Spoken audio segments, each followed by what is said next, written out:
بسم اللہ الرحمن الرحیم۔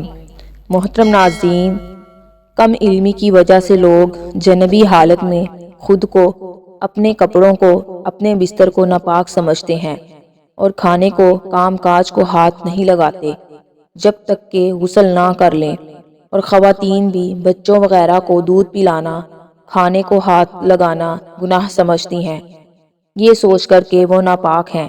اور کچھ عورتیں سمجھتی کہ غسل کے بنا آٹا گوندنے سے بے برکتی ہوگی، حالانکہ شریعت محمدی صلی اللہ علیہ وآلہ وسلم اس جہالت کا رد کرتی ہیں، اور اس سلسلے میں اللہ کے پیارے نبی حضرت محمد صلی اللہ علیہ وآلہ وسلم کی بہت سی صحیح اور مستند احادیث مبارکہ موجود ہیں۔ ہم بستری کرنے کے بعد مرد یا عورت کے لیے صرف نماز، طواف، مسجد میں ٹھہرنا حرام ہے، اور اس کے علاوہ باقی تمام کام کرنے جائز ہیں۔ مرد و خواتین پر کہیں بھی ایسی کسی پابندی کا ذکر نہیں ہے، بلکہ غسل کرنے سے پہلے بھی جنابت کی حالت میں ہی تمام لوگ عام روٹین کے کام کاج کر سکتے ہیں۔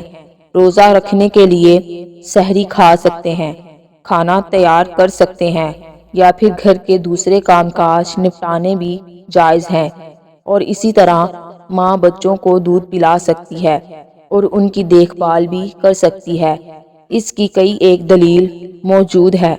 حضرت حذیفہ رضی اللہ تعالی عنہ بیان کرتے ہیں، نبی اکرم صلی اللہ علیہ وآلہ وسلم ان سے ملے تو آپ مصافحہ کے لیے ہاتھ ملاتے ہوئے ان کی طرف بڑھے۔ حذیفہ رضی اللہ تعالی عنہ نے کہا، میں جنبی ہوں۔ اس پر آپ صلی اللہ علیہ وآلہ وسلم نے فرمایا، مسلمان نجس نہیں ہوتا۔ اسی طرح کی ایک حدیث پاک بخاری کی حدیث نمبر 283 ہے، جس میں حضرت ابو ہریرہ رضی اللہ تعالی عنہ فرماتے ہیں کہ ایک دفعہ میں حالت جنابت میں ہونے کی وجہ سے حضور کے سامنے ہونے کے باوجود بھی ان سے نہ ملا، جس پر حضور اکرم صلی اللہ علیہ وآلہ وسلم نے فرمایا کہ مسلمان ہرگز ناپاک نہیں ہوتا۔ حافظ ابن حجر رحمۃ اللہ علیہ فتح الباری میں کہتے ہیں، اس حدیث میں اس بات کا جواز پایا جاتا ہے کہ غسل جنابت کو اس کے واجب ہونے کے اول وقت میں تاخیر کی جا سکتی ہے، اور اس کا بھی جواز ہے کہ جنبی شخص اپنی ضروریات پوری کر سکتا ہے۔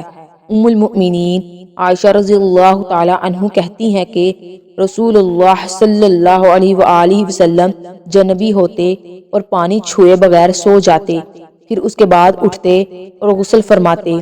کسی نے حضرت عائشہ رضی اللہ تعالی عنہ سے سوال کیا کہ اے عائشہ رضی اللہ تعالی عنہ، حضرت محمد صلی اللہ علیہ وآلہ وسلم ہم بستری کر کے نہایا کرتے تھے یا ویسے ہی سو جایا کرتے تھے؟ حضرت عائشہ رضی اللہ تعالی عنہ فرماتی ہیں کہ نبی اکرم ہم بستری کر کے ویسے ہی سو جایا کرتے تھے۔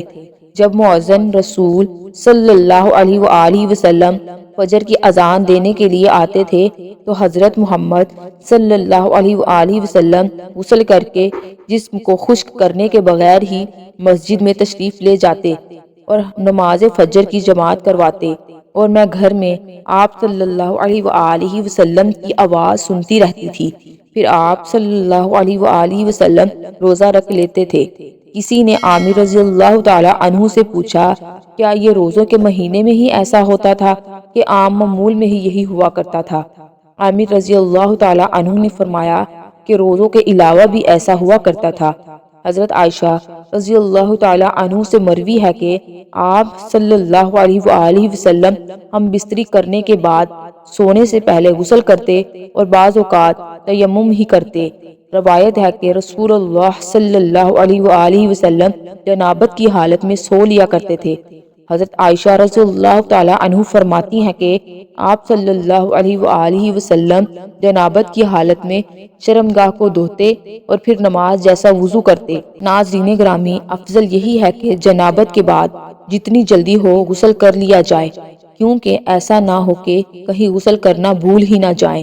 کھانے پینے، سونے اور عورتیں بچوں کو دودھ پلانے سے پہلے جنابت کی حالت میں وضو کر لیں تو یہ افضل ہے۔ ناظرین گرامی، یہ یاد رہے کہیں وضو کرنا بھی واجب نہیں ہے، لیکن وضو کرنا اور شرمگاہ کو دھو لینا مستحب ہے۔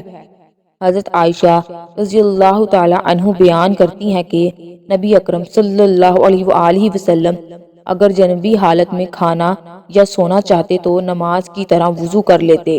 وضو کرنا اس لیے بھی افضل ہے کہ نبی کریم صلی اللہ علیہ وآلہ وسلم نے فرمایا، 3 لوگوں کے پاس رحمت کے فرشتے نہیں آتے، کافر کی لاش اور خلوق خوشبو لگانے والا اور جنبی شخص جب تک وہ وضو نہ کر لے۔ اللہ تعالیٰ سے دعا ہے کہ اللہ تعالیٰ ہمیں دین اسلام کے مطابق زندگی بسر کرنے کی توفیق عطا فرمائے۔ محترم ناظرین، ہم آپ کے لیے اسی طرح کی ویڈیو لاتے رہیں گے۔ اگر آپ میرے چینل پر نئے ہیں تو چینل کو سبسکرائب ضرور کر لیں۔ ملتے ہیں نیکسٹ ویڈیو میں۔